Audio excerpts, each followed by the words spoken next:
Hello guys! Welcome back to my channel. And for today's video, ang ituturo ko sa inyo or ang i-share ko sa inyo ay kung paano nga ba maglagay or mag-edit ng thumbnail using this app. Makikita nyo siya dyan. So, let's start! So, ang first step natin guys ay make sure na i-download mo muna tong app na to. Ito, pixelLab. So, yan. Diyan tayo gagawa ng or mag-e-edit tayo ng thumbnail. So, kukuha tayo ng background. So, ito na lang. And then, i-delete natin tong nakalagay na new text.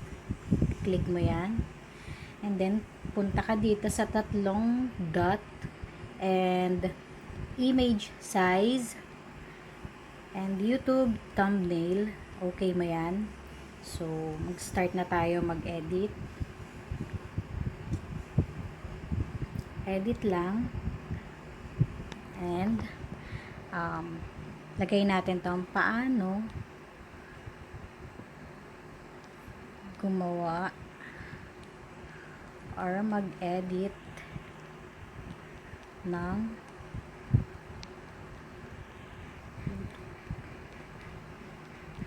thumbnail.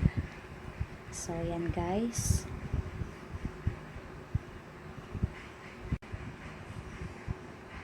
And then, hanap tayo muna ng font. So, yan.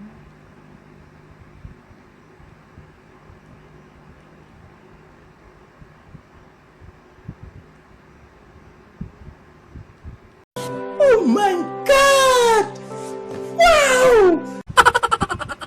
And then, kung gusto niyo siyang lagyan ng picture, pwede niyo naman siyang lagyan. Lalagay niyo siya dyan sa gilid. Ito guys, basic lang tong itinuturo ko sa inyo. Pero kung gusto niyo siya ng maraming art, or maraming arte, or maraming art sa iyong thumbnail, is nasa iyo na yun. Kung gusto mo pang lagyan ng more art. So, lalagyan din natin siya ng konting art para mapakita ko sa inyo.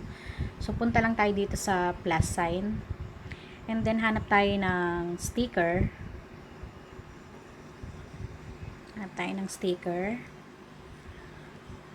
Itong okay na lang.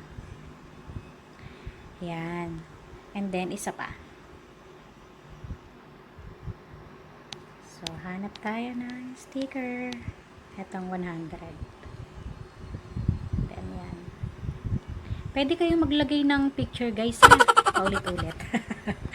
Sorry po. Yan. So, yan guys. Medyo okay na ba? So, basta nasa inyo naman yan guys eh. Kung anong gusto nyo pang ilagay na dagdag. So, yan lang yung mga basic na tinuturo ko sa inyo. So, save na natin siya. Save as image. And then, save mo lang siya sa gallery mo. Ayan guys, tapos na. Oh my God! A few moments later. So, nandito siya sa gallery natin. Hanapin natin siya. So, yan po ang ating ginawang thumbnail. So, yun lang guys. Sana may natutunan kayo sa bago na naman nating videos. And kung gusto nyo pa na mag-tutorial ako or kung ano pang gusto nyong gawin na gusto nyong ipaturo or ipa-tutorial ulit, is mag-comment lang kayo below. And don't forget to subscribe, like, and share, and click the notification bell for more updates and more videos. Thank you guys! Bye!